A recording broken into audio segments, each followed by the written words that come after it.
ప్రార్థన చేసుకుందామండి.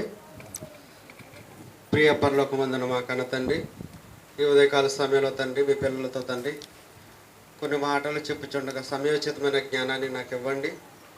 వినే మీ పిల్లలకు అర్థం చేసుకునే మనసు మంచి మనసులో ఉన్న తండ్రి, విన్న వాక్యాన్ని విడిచిపెట్టే వారమే మేము ఉండకుండా తండ్రి, వాక్యానుసారముగా ప్రవర్తించే వారమే మేము ఉండడానికి మీ కృప సహాయం దయచేయండి తండ్రి.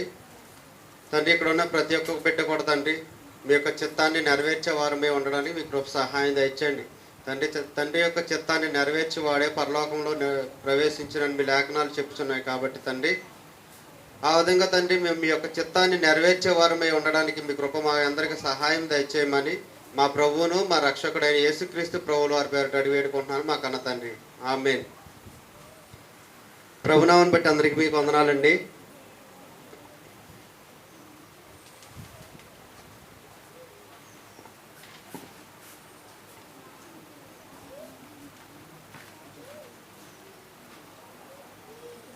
పోయిన వారం మనం విశ్వాసులు భ్రష్టులైపోయే అవకాశం ఉందని చెప్పుకున్నామండి. పాఠం చెప్పుకుంటూ మధ్యలో కొంత భాగాన్ని ఆపేమండి మనం. అయితే ఒక 2 నిమిషాలు దాన్ని వివరించి తర్వాత పాఠంలోకి వెళ్ళిపోదామండి. మనకి నేడున్న బోధకులు ఏం చెప్తున్నారంటే ఒకసారి బాప్తిస్మం పొందితే మనం చేసిన పాపాలు కాకుండా భవిష్యత్తులో చేసే పాపాలు కూడా కడగబడతాయి అన్నట్టుగా చెప్తున్నారండి. అయితే వాళ్ళు ఏ మాటలు చూసి చెప్తున్నారంటే, ఇర్మియా గ్రంథం 31:34 ఉంటుంది కదండి, నేను వారి దోషములను క్షమించి వారి పాపములను ఇక ఎన్నటను జ్ఞాపకము చేసుకోను. అయితే దేవుడు ఏ పాపాలు జ్ఞాపకం చేసుకోవడంటే మనం ముందుగా వెళ్ళినప్పుడు చూసుకుందామండి. అది పాత నిబంధన కాలంలో పాపాలు నివారణ అవ్వడానికి ఒక ప్రక్రియను దేవుడు ప్రవేశపెట్టాడండి. ఏంటంటే పాపం చేసిన ప్రతి మనిషి యాజకుని వద్దకు వచ్చి తాను చేసిన పాపం నిమిత్తము ఒక గొర్రెను కానీ ఒక మేకను కానీ ఒక ఎడ్లను కానీ బలి అర్పించేవారండి పాత నిబంధన కాలంలో. అయితే వీళ్ళు ఇలా అర్పిస్తూ వచ్చుండగా ఏం జరుగుతుందంటే వారిలో ఉన్న పాపం అనేది పూర్తిగా తీయబడట్లేదండి. పాపం అనేది పూర్తిగా పోవట్లేదు. పైగా వీళ్ళు ఏం చేస్తున్నారంటే పాపం చేస్తున్నారు, మరలా మొదటి స్థాయికి వచ్చేస్తున్నారండి, బలిచ్చేస్తున్నారు. వాటి వల్ల యొక్క జంతువులు కానీ ఒక ఎడ్లు కానీ పూర్తిగా నాశనం అయిపోతున్నాయి, కానీ మనిషిలో మార్పు అనేది రావట్లేదండి. మనిషిలో మార్పు అనేది రావట్లేదు. ఈ యొక్క బలి ఏటాటా జరుగుతుంది, అయినా మనిషిలో మార్పు రాకపోతే ఇక యేసు ప్రభులు వారు అన్నారు కదండి, దేవా ఈ యొక్క చిత్తాన్ని నేను నెరవేరుస్తాను ప్రభువా అని యేసు ప్రభులు వారు రావడం అనేది జరిగిందండి. యేసు ప్రభులు వారు వచ్చిన తర్వాత ఏం చేశారండి, సిలువలో బలయ్యారు. సిలువలో బలి అయ్యి ఈ ఏటాట ఏవైతే బలి అర్పిస్తున్నారో వాటికి ప్రతిగా అక్కడ ఏటాట బలి అర్పించారు, ఇక్కడ యేసు ప్రభుల వారు ఒక్కసారే బలి అయ్యారు. కాబట్టి మరలా ప్రతి ఆట బలి అర్పించాల్సిన అవసరం అనేది లేదు. ఎందుకంటే యేసు ప్రభుల వారి యొక్క రక్తం నిష్కలంకమైనది, అనేక తరాలకు సరిపోయినటువంటి రక్తం ఆయనది. ఆయన రక్తానికి ఎక్స్పీరియన్స్ అనేది యొక్క ఎక్స్పైర్ అయ్యేది డేట్ అనేది లేదండి. అంటే ఎన్ని తరాలకైనా సరిపోతారు ఆ యొక్క రక్తం. అయితే ఆ రక్తం ఏం చేస్తుందండి, మన యొక్క పాపాలను కడుగుతుందండి, మన యొక్క పాపాలను కడుగుతుంది. మరి యేసు ప్రభుల వారు ఇక వీళ్ళు చెప్తున్నట్టుగా ఏ పాపాలను జ్ఞాపకం చేసుకొని అంటున్నారండి దేవుడు. అయితే మన బాప్తిస్మం తీసుకున్నంత వరకు ఏ పాపాలు అయితే చేశామో ఆ పాపాలను దేవుడు జ్ఞాపకం చేసుకొని అంటున్నాడండి. ఏమండి, బాప్తిస్మం తీసుకున్నంత వరకు ఏ పాపాలు అయితే చేశామో వాటిని దేవుడు జ్ఞాపకం చేసుకొని అంటున్నాడు. భవిష్యత్తులో చేసే పాపాలకి మరి ఏం జరుగుతుందో వాళ్ళు తెలుసుకుందామండి అని మనం అక్కడ ఆపేమండి. పోయిన వారం అక్కడితో ఆపేమండి.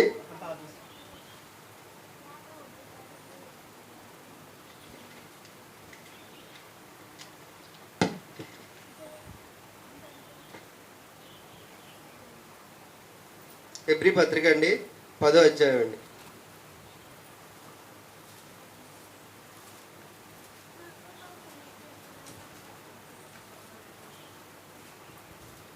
ఇరవై 26వ వచనం అండి. 26వ వచనం అండి. మనము సత్యమును గురించి చదువుతానండి. సత్యమును గూర్చి అనుభవ జ్ఞానం పొందిన తర్వాత అంటే మన బాప్తిస్మం తీసుకున్న తర్వాత వాక్యం గురించిన అనుభవం మనకు వచ్చేసిన తర్వాత బుద్ధిపూర్వకంగా పాపం చేసిన ఎడల, అంటే భవిష్యత్తులో మనం బాప్తిస్మం తీసుకున్న తర్వాత భవిష్యత్తులో ఏమైనా పాపం చేస్తే ఏం జరుగుతుంది ఇక్కడ చెప్తున్నారండి. బుద్ధిపూర్వకంగా అంటే కావాలని పాపం చేస్తేనండి. ఫర్ ఎగ్జాంపుల్, కలహానికి దూరంగా ఉండమన్నాడు అండి దేవుడు. కలహానికి దూరంగా ఉండమన్నాడు. మనం అక్కడ పక్కన గొడవ జరుగుతుంది. గొడవ జరిగినప్పుడు మనం అక్కడ ఉన్నామండి. అక్కడ మర్డర్ జరిగింది. గొడవ వల్ల పెద్దదైపోయి చంపేశారు ఒక వ్యక్తిని. చంపేసినప్పుడు అప్పుడు ఏమవుతుందండి, పక్కనే మనం ఉన్నాం. అప్పుడు ఏమవుతుందంటే వాడితో పాటు మనల్ని కూడా తీసుకెళ్తారండి. దేవుడు ఏం చెప్పాడు? కలహానికి దూరంగా పారిపోమని చెప్పాడు. మనం అక్కడ ఉన్నామంటే ఎవరు తప్పండి? బుద్ధిపూర్వకంగా మనం ఉన్నట్టేనండి. తెలిసినా సరే అక్కడ ఉన్నామండి. కాబట్టి తప్పెవరిదండి? మనదే అయిపోద్ది. అదేవిధంగా దేవుడు వ్యభిచారం చేయొద్దని చెప్పాడండి. వ్యభిచారం చేయొద్దని చెప్పాడు దేవుడు. మనం వ్యభిచారం చేసామనుకోండి, ఎవరు తప్పండి? మనదే తప్పు. ఎందుకంటే మనం బాప్తిస్మం తీసుకున్నాము. బాప్తిస్మం తీసుకున్న తర్వాత సంఘానికి వచ్చాము. సంఘానికి వచ్చిన తర్వాత వాక్యాన్ని నేర్చుకుంటున్నాం. వాక్యాన్ని నేర్చుకున్న తర్వాత వాక్యానుసారమైన ప్రవర్తన లేకపోతే ఏమవుతుందంటే బుద్ధిపూర్వకంగా పాపం చేసినట్లేనండి. అంటే తెలిసి కూడా మనం ఏం చేసినట్లండి? పాపం అనేది చేసినట్లు. పాపం చేసిన ఎడల పాపములకు ఇక బలి ఉండదు. ఇక పద్దాగా ఏంటండి, బాప్తిస్మం తీసుకోవాల్సిన అవసరం అనేది ఉండదండి. ఎందుకంటే ఆల్రెడీ మనం బాప్తిస్మం తీసుకున్నాం కాబట్టి పాపం చేసి మరలా బాప్తిస్మం తీసుకోవాల్సిన అవసరం లేదండి. అదేవిధంగా న్యాయ తీర్పునకు చూడాలండి ఒకసారి. న్యాయ తీర్పునకు భయముతోను ఎదురు చూచుటయు విరోధులను దహింపబో తీక్షణమైన అగ్ని ఇకను ఉండును. ఏమండి, ఒకవేళ తప్పులు చేస్తే ఏం జరుగుతుందంటండి? న్యాయ తీర్పునకు అంటండి. న్యాయ తీర్పునకు రెడీ అవ్వాలంటండి.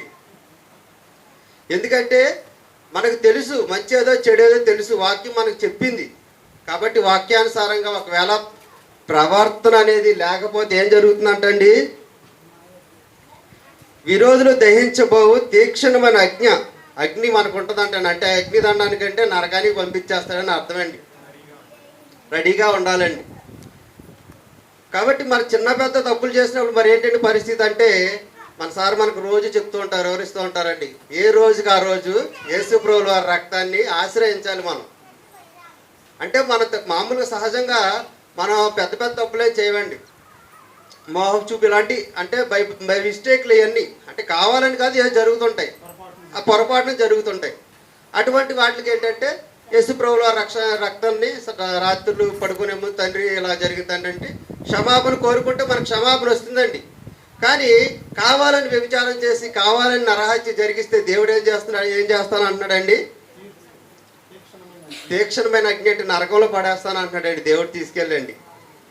ఏమండి, బుద్ధిపూర్వకంగా మీరు పాపం చేస్తున్నారు, మీకు తెలుసు పాపం చేయకూడదని తెలుసు, అయినా సరే మీరు ఏం చేస్తున్నారు? బుద్ధిపూర్వకంగా పాపం చేస్తున్నారు కాబట్టి మీకు తీక్షణమైన అగ్ని అంటే నరకంలో తీసుకెళ్ళి పడేస్తానని చెప్తున్నాడండి. ఇట్లుండగా 29వ వచనం అండి.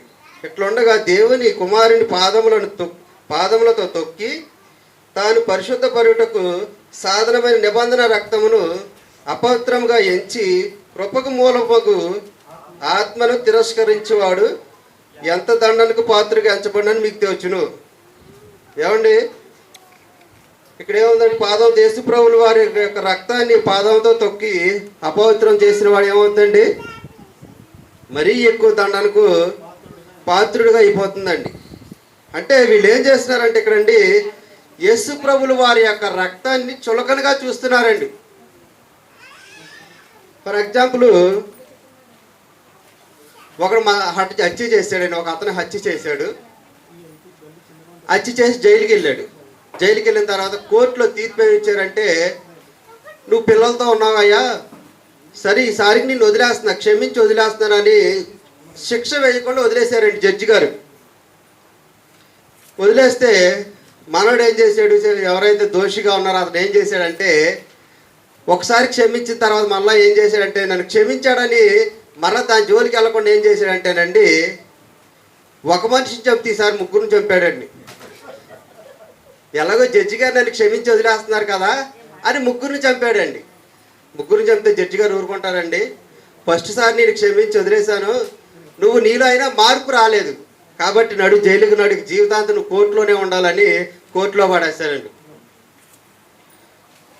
అదేవిధంగా ఇంకో ఎగ్జాంపుల్ చెప్తానండి. 10,000 తలాంతులు గలవారిని రాజు క్షమించాడండి. క్షమించిన తర్వాత ఇతను ఏం చేశాడండి, 100 దేనారాలను గలవాడిని లాక్కొచ్చి నా అప్పు నాకు తీర్చమన్నాడండి. రాజు 10,000 దేనారాములు గలవాడిని క్షమించాడు ఫస్ట్. క్షమించినప్పుడు ఇతనేం చేయాలండి, క్షమించాలి. అక్కడ దేవుడు ఫస్ట్ ఎక్కువ చేసిన తప్పులు క్షమించాడు, మరి తక్కువ చేసిన తప్పులు ఏం చేయాలండి, ఇతను క్షమించాలి. క్షమించకుండా మరలా తప్పు చేశాడు. ఇక్కడ మీకు అర్థమైందండి, దేవుడు 10,000 తప్పులను క్షమించాడు. దేవుడు 10,000 తప్పులను క్షమించాడు. 50 తప్పులు మళ్ళీ దేవుడు ఏం చేయట్లేని 50 తప్పులు చేస్తే దేవుడు ఊరుకుంటాడండి? ఏ దేవుడైతే క్షమించాడు ఆ దేవుడు మళ్ళీ లాక్కొచ్చాడండి. ఏమండి, ఏ రాజు అయితే 10,000 తలాంతులు గలవారిని క్షమించాడో ఆ రాజు తీసుకొచ్చి మళ్ళీ బాధింపబడి వారి చేతికి అప్పగించాడండి. ఎందుకంటే ఒకసారి క్షమాపణ అనేది జరిగినా సరే ఇతనిలోనికి మార్పు అనేది రాలేదండి. అంటే రాజును ఏం చేశాడండి, చులకనగా చూశాడు ఇతను. మనం కూడా తప్పులు ఒకసారి బాప్తిస్మం తీసుకున్న తర్వాత తప్పులు చేసిన తర్వాత మన యేసుప్రభుల వారి రక్తంలో మన పాపాలు అనేవి కడగబడిన తర్వాత మరలా పాపం చేస్తే ఏమవుతుందండి, దేవుడు ఊరుకోడండి. ఈసారి ఏమండి, దేవుడు ఏం చెప్తున్నాడండి, శిక్షకు పాత్రలు కమ్మని అగ్నిలో పడేస్తానని చెప్తున్నాడండి.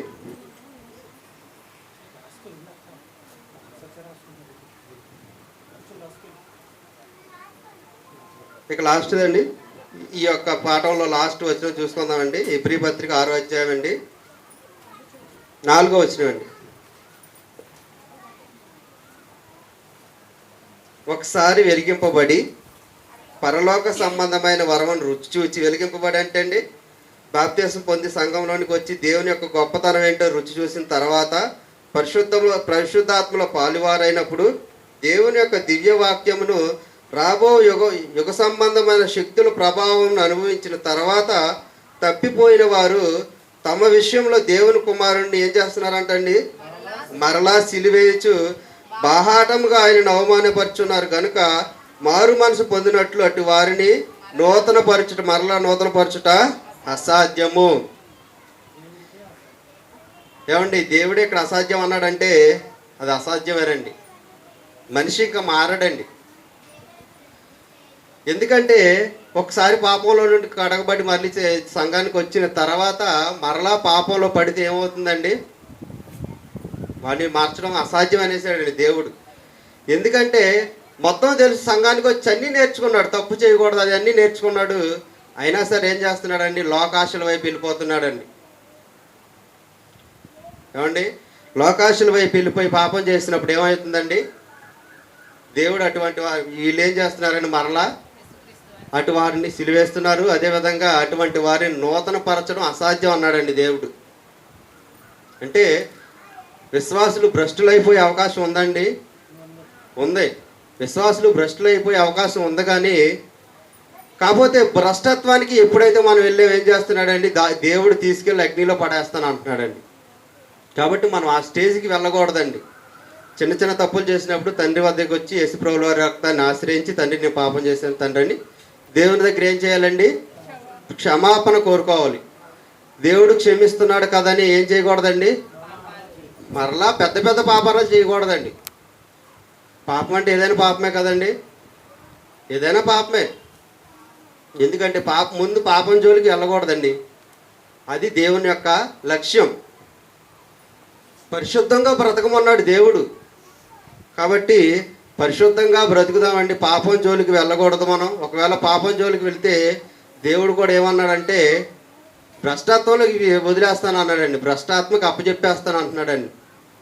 ఎంత భయంకరమైన పరిస్థితి అండి. వేసవికాలం 1 గంట సేపు ఎండలో నిలబడలేమండి మనం. ఏమండి, ఎండలో నిలబడిన మనం మరి నరకాన్ని నుండి నరకంలో ఉండాలంటే మామూలు విషయం కాదండి. కాబట్టి ప్రియమైన దేవుని పిల్లలారా, అటువంటి పాపంలో పడకూడదని ఈ యొక్క వాక్యాన్ని ముగిస్తున్నానండి. ఇది పోయిన వారం యొక్క కంటిన్యూషన్ ముగించానండి. లేకపోతే ఈ వారం ఇంకో వాక్యం చెప్పుకుందామండి మనం.